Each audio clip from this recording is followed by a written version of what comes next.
सप्त तीर्थ का बड़ा महत्व है।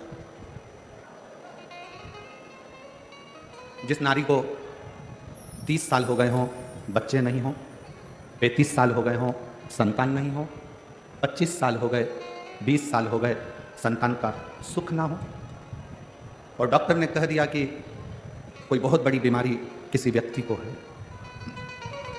रोग बड़ा, बीमारी बड़ी, और उस बीमारी का कोई हल, उस रोग का कोई हल नहीं दिख रहा, कोई हल नजर नहीं, कोई हल दिख ना रहा, तो बैसाख महीने में शिव सप्त तीर्थ का एक अनुष्ठान अपने जीवन में जरूर करें। मट्टी के पात्र में जल भरना, और मट्टी के पात्र में जल भरकर प्रतिदिन रोज 7 दिन का ये नियम होता है सप्त तीर्थ का। सप्त तीर्थ बस विराम जो है उसका प्रदोष के दिन होना चाहिए,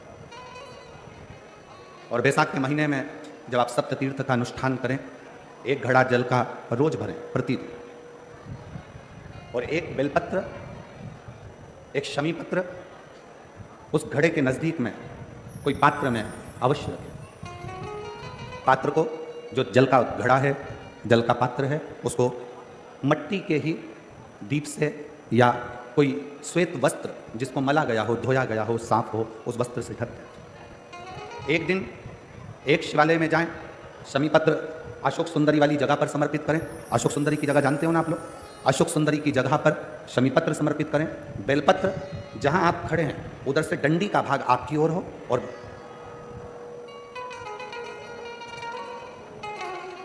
जहां आप खड़े हैं वहां डंडी का भाग आपकी ओर हो, और बेलपत्र शिव जी को समर्पित करा जाए। फिर जो मट्टी के पात्र में जल है वो भगवान शंकर को अपनी कामना कर कर शिव जी को समर्पित कर दो। संतान के लिए कर रहे हो तो वहीं से जल को एक कटोरी में, एक पात्र में झेल लीजिए।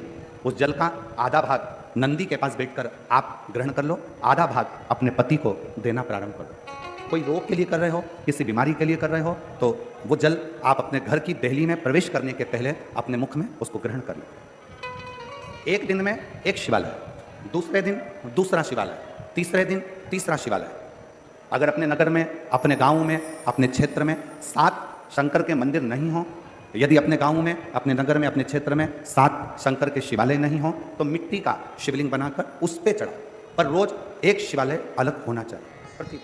प्रदोष के दिन जब आप इस सप्त तीर्थ का विराम करेंगे, उस समय पर जल, जब प्रदोष काल आए, प्रदोष काल का जब समय हो जल चढ़ाओ सुबह, पर प्रदोष काल का जब समय हो उस जल का पान उस प्रदोष काल में कर लेना। प्रदोष काल में उस जल को शंकर का पंचाक्षर मंत्र नमः शिवाय, षडाक्षर मंत्र ओम नमः शिवाय या श्री शिवाय नमस्तुभ्यम बोलकर प्रदोष काल में उस जल का पान कर लें। बाबा को प्रार्थना करें, शिव से विनय करें। ये नियम केवल बैसाख के महीने में होता है, इसको बाकी के महीने में नहीं किया जाता है, इसको बाकी के महीने में नहीं करता, केवल बैसाख। शिव सप्त तीर्थ का जो नियम है वो अपने जीवन में धारण करें। और हम तो कहेंगे शिव महापुराण की कथा श्रवण करने वाले प्रत्येक बेटा बेटी से, शिव महापुराण की कथा सुनने वाले प्रत्येक शिव भक्त से हम तो कहेंगे कि शरीर में कोई रोग नहीं भी है, संतान की प्राप्ति नहीं भी चाहिए, उच्च शिक्षा के लिए आप कर रहे हैं, अपने जीवन की खुशहाली के लिए कर रहे हैं, तो शिव का सप्त तीर्थ अनुष्ठान अवश्य करें, अवश्य। और अपने भगवान शंकर का चरित्र कराए, भगवान शंकर का संवाद कराए। लक्ष्मी जी की माँ ख्याति देवी जब पार्थिव लिंग का निर्माण करती हैं, माँ ख्याति देवी जब पार्थिव लिंग का निर्माण कर कर पूजन करती हैं, तब भगवान शिव माता लक्ष्मी की माँ ख्याति देवी के सामने प्रकट हो जाते हैं, सम्मुख में प्रकट, सामने प्रकट।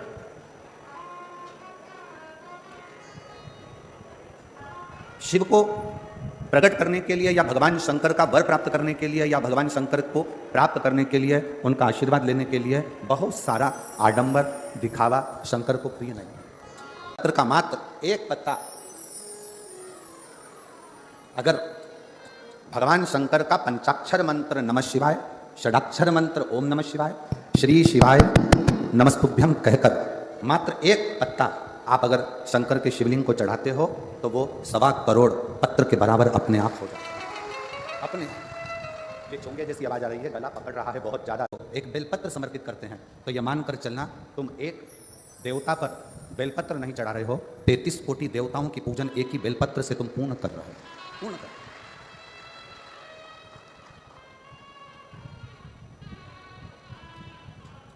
कौन सा वचन?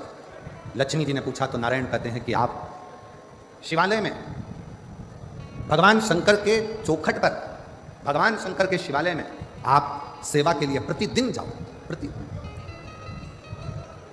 प्रतिदिन सेवा में आपको जाना।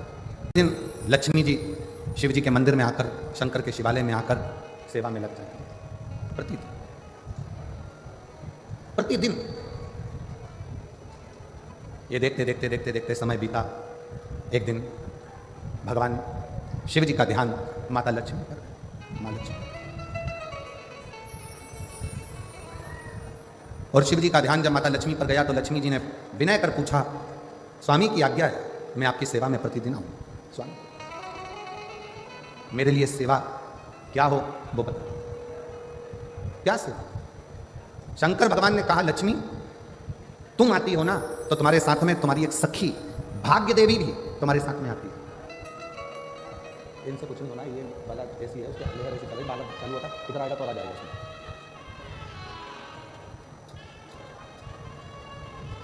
लक्ष्मी तुम आती हो ना तो तुम्हारे साथ में भाग्य देवी भी आती है, तुम्हारे साथ में वो भाग्य देवी स्वयं आती है। तो लक्ष्मी तुमसे और भाग्य देवी से मैं केवल इतना कहना चाहता हूं कि लक्ष्मी कोई जल का पात्र लेकर जब मेरे मंदिर में आएगा, कोई जल का पात्र लेकर जब मेरे शिवालय में आएगा, जल चढ़ाएगा, उसका पात्र खाली हो जाएगा, दुनिया की दृष्टि में लगेगा कि ये जल का लोटा, ये जल का पात्र खाली हो गया। पर लक्ष्मी मेरा निवेदन है वो जल का पात्र भले खाली हो पर जो चढ़ाकर जल जाएगा उसके पात्र में तुम्हें बैठकर उसके दरवाजे तक जाना,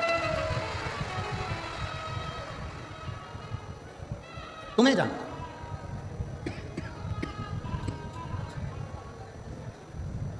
और भाग्य देवी हाथ जोड़कर कहती है कि मेरे लिए क्या किया, मेरे लिए क्या किया।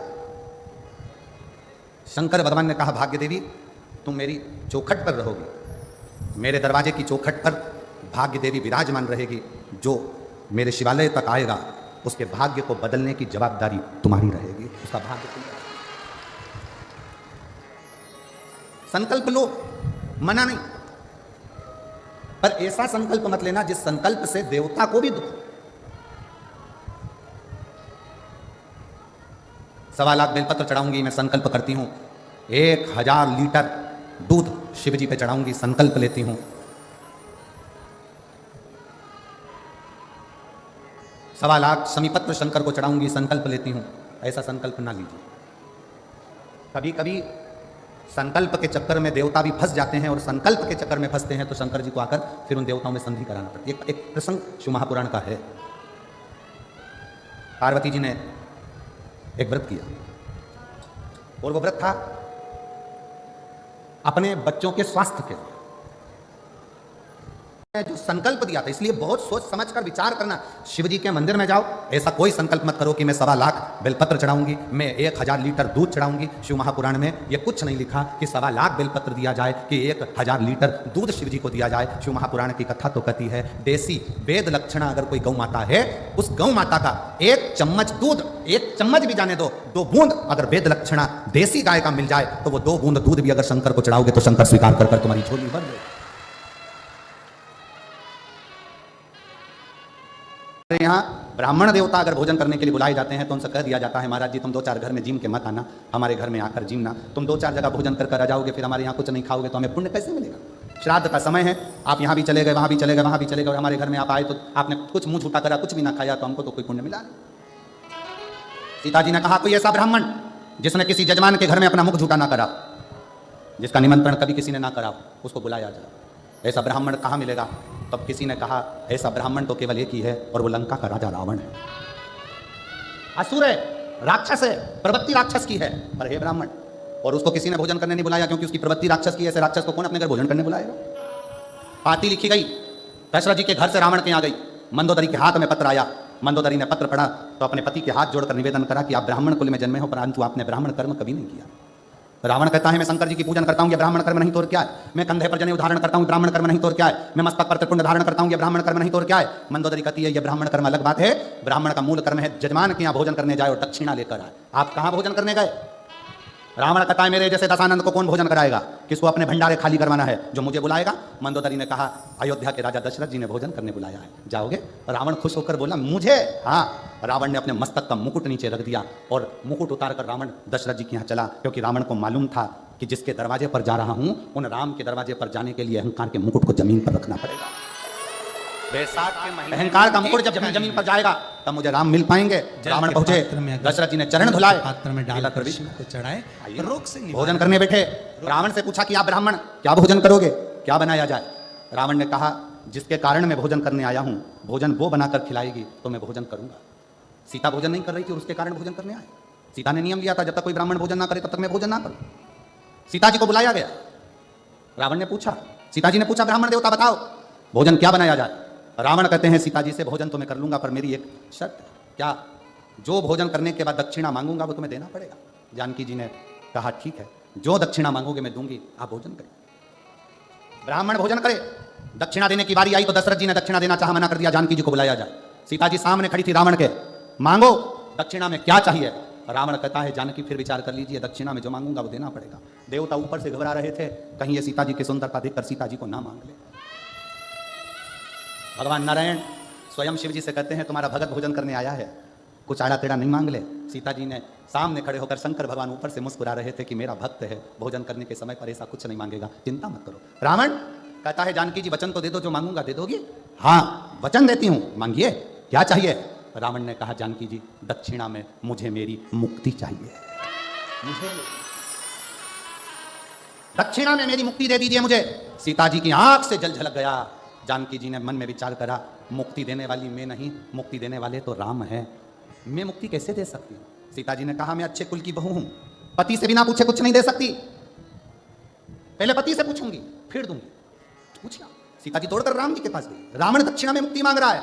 सीता जी के शब्द सुने तो राम जी ने कहा दे दो उसको मुक्ति दक्षिणा में। सीता जी कहती है नाथ आपने तुरंत कह दिया कि दक्षिणा में मुक्ति दे दो, आपको मालूम है रावण को मुक्ति देने के लिए लंका में भक्ति को जाना पड़ेगा, और जब तक लंका में भक्ति नहीं जाएगी तब तक रावण को भी मुक्ति नहीं मिलता। राम जी कहते हैं सीता मैं रावण की लंका में भक्ति भेज दूंगा।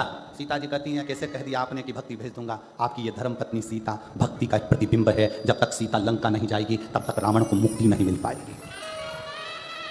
राम जी कहते हैं सीता मैं तुझे लंका भेज दूंगा, और जो सीता जी लंका में गई रावण के हृदय में भक्ति का संचार हुआ, रावण को स्वप्न में भी राम दिखने लगे, तब राम जी ने जाकर रावण को मुक्त कर दिया। ये मुक्ति की कथा।